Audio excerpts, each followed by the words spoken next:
Once we have a table in first normal form, we want to move forward and put it in second normal form. So let's recall first normal form said that we do not have repeating groups, and we have at the intersection of every row and column, we only have one value, one atomic value. Now, to go to second normal form, the first thing is you must be in first normal form. So you must have made sure every cell is atomic and no repeating groups are existing in your tables. To be in second normal form, in addition to being in first normal form, we don't want to have any attribute have a functional dependency on a non-key attribute. We want all columns to only have a functional dependency on the primary key only. We don't want any partial dependencies. And a key to just notice when you look at a table, at any given point, if you have a composite primary key, this is an indication usually that you are not in second normal form. So here, when I look at this table that we kind of gotten into first normal form in the last video, I see that I have a composite primary key. I have my student ID and the unit code. And if I look at one of the columns remaining, which is only the unit name, I see that unit name really only depends on the unit code. In no way does the unit name depend on the student. This is a partial dependency that we talked about.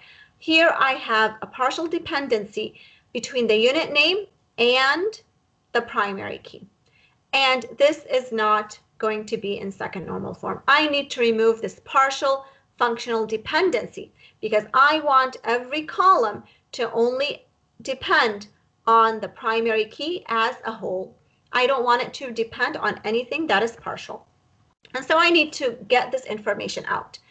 The unit name should not really be relying on the student ID. So what do? We usually split. So if I split the data, here I can have a table that just has the unit code and the unit name, okay, because the unit name really only depends on unit code. So I move that to another table, and then I leave the student ID and unit code in a table by itself. So now this table is just related to the courses. Every course, what's the course name for it? And this table now tells me every student what class they're taking. So now I have my tables in second normal form. So again, to move to second normal form, what do? Number one, make sure that the table is in first normal form, no repeating groups, everything is atomic. And then the second thing I do is I identify attributes that are not fully dependent on the primary key, that have a partial dependency. And then what I do is I create a new table with that subset from the primary. It really depends on one primary key, one part of the primary key, then I make sure that I move it with its own primary key to a separate table. Let's look at this table here. It stores the customer ID, the store that the customer has shopped in, and the purchase location where they purchased the item. So here, let's say that the primary key is the customer ID and store ID. Well, if I look here, store ID 1 is in Los Angeles, regardless of who the customer is, because that's the store ID. Store 3 is in San Francisco. So here, the purchase location only depends on the store ID. It doesn't depend on who the customer is. So what do to move it to second normal form? We split the tables. Because the purchase location only depends on store ID, I move that to its own table. And then where every customer shopped, I can keep that in a table by itself. The primary key here would be the customer ID and store ID. And here the primary ID would just be the store ID. Now that we're in second normal form, what do we need to do to go to third normal form? So third normal form says that, number one, you have to be in second normal form. So you have to have made sure that every cell is atomic. You had to make sure that there are no repeating groups. And you have to make sure that you removed all the partial dependencies. Okay, now what is left to do? Well, we want to remove the transitive dependencies also. So every non-key attribute may not be functionally dependent on another non-key attribute. Let's just look at the definition here and compare it to second normal form. So in second normal form, we said non-key attributes should not be dependent on just a primary key. So let's go to the definition again. So here, no attribute has a functional dependency on a non-key attribute.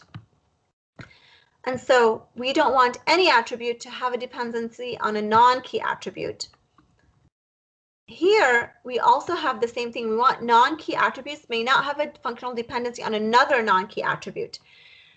The only difference is that in second normal form, that non-key attribute was part of the primary key. Here it is any of the attributes. So let's look at this table, and I've kind of added more information. So here I have a unit code with a unit name, and this unit actually is composed of several courses.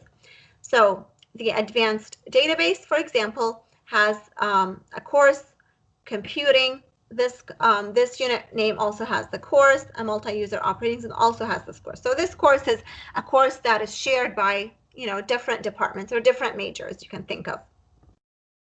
What is the primary key of this table? Well, it was the unit code. Now, if I look here, I will find that, course code and course name are related. If you tell me the unit code, I can tell you the courses that are in this unit. Now, if you tell me a course code, I can tell you the course name. So now here we have a dependency where course name depends on course code. Now, is course code part of the primary key? It's not. If it was part of the primary key, that means this table would not be in second normal form. So second normal form is when you have a dependency on part of the primary key. Here, course name is depending on course code, which is not part of the primary key. It is just another column, another attribute. And so here I have a dependency on a non-key attribute. So I will have a transitive dependency. Unit code will tell me course code will tell me course name. And this is what we want to remove in third normal form. So here in third normal form, we say, well, course name depends on course code. That's the only thing it depends on. That means it needs to be in its own table. So what do? We split the tables. So in normalization, we do a lot of splitting of tables. And so here I would split the course code and course name, move them to their own table. I would make the course code the primary key of that table. And now this course name is gone, and so my table now has unit code, unit name, and course code as attributes. So again, what do we do to put a relation in third normal form? Well, the first thing is it has to be in second normal form. That means no repeating codes, atomic cells, and no partial dependencies on a primary key or part of a primary key. And then what we do after that is eliminate all dependent attributes in transitive relationships. We make sure that every attribute only depends on the primary key. Now let's look at this table here. We have a book ID. We have the genre of the book, like, is it fantasy, fiction, biography? So this is the ID. This is the genre type. So here's the ID of the genre, and this is the type: gardening, sports, travel, and then the price of the book. Now let's look at each one. The genre will depend on the book. The genre type also depends on the book, but really it's going to depend on the genre ID also. The price depends on the book. So here, if book ID is the unique ID, because I don't have any repeating books. So here I don't have any cells that are, I don't have any cells that have multiple values. I don't have repeating groups. So I know I'm in first normal form. My book ID is the only column that is primary key. Here it's unique, so I can assume that book ID is the primary key. So I don't have any partial dependencies because I don't have a composite primary key. But I have genre type dependent on the genre ID. And so if you tell me the book ID, I can tell you the genre ID. From the genre ID, I get the genre type. So here is a transitive dependency that we need to remove.